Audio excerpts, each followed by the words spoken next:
So because Kevin just got his blue belt, he knows how to properly defend mounts. So even though I have gotten one of his elbows out, he's choosing to keep his arms and forearms framed against my hip at the proper force vector here.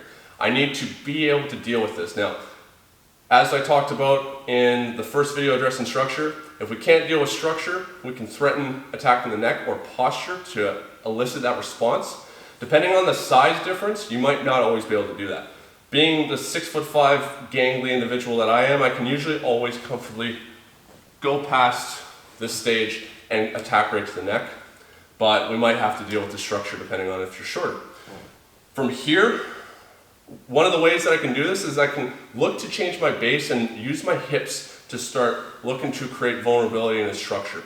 Right now, dead toes, I can't generate force. This once again allows me to lower my center of gravity and protects my feet. But if I want to actually start going live toes, I'm going to lean my hips forward and I'm going to bring my feet onto his hips here into a jockey style mount. Now what I'm able to do is I'm going to be able to generate base off of Kevin, and what this is going to allow me to do is start driving my hips forward.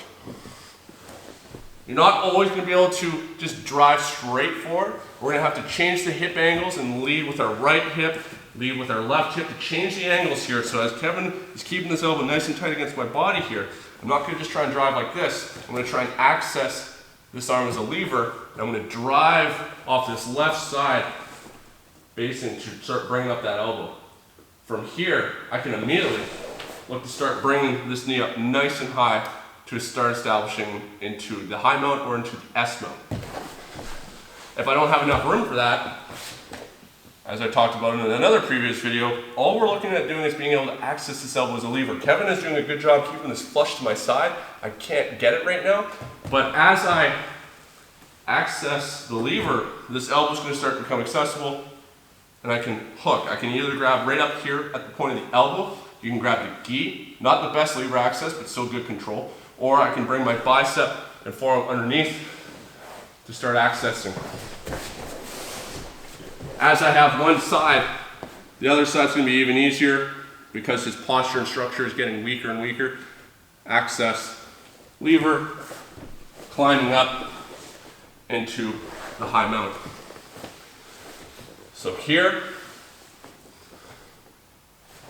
I can either control posture or just plant my hands on the mat. I'm going to look to bring my hips up slightly so that I can bring my feet onto his hips. From here, driving with my hip to start accessing the arm as a lever, open it up.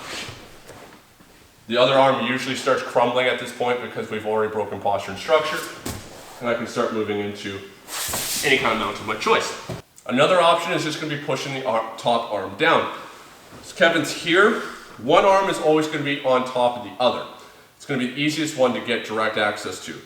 What I'm going to do is I'm going to get my hands up by the wrist, and I'm going to use gravity to push the arm down with my body weight. What I don't want to do is just use my arms here in a tricep press and try and fight Kevin's strength for strength. I want to create frames. So for me, my arms are so long, it's very difficult sometimes for me to get my arms comfortably in here. I need a little more space. Disconnect the hips. One, look at the angle that Kevin's arms are at right now. Proper 45-degree angle to stop me from advancing. As I lift my hips, he has to track them, and the arm starts to come to a more vertical upright position. From here, I might already be able to just move straight into a high mount.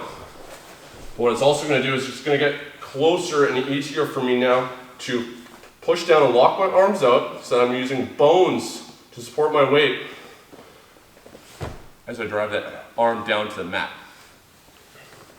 So here I can even put my feet on the hips if I want to have that extra base.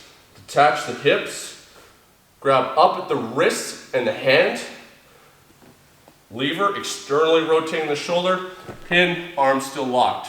This vulnerability that we're creating is going to make it, once again, easy for us to advance up into a better version of the mount, or immediately start attacking things like the arm triangle, key lock, or into back attacks.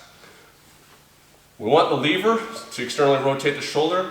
If I push right here at his elbow, then all I'm doing is just pushing, once again, bone versus bone here, and the weight's going right into his shoulder, right into the ground. He can support a heck of a lot of weight here. both hands up by the wrist, externally rotate the shoulder, and collapse.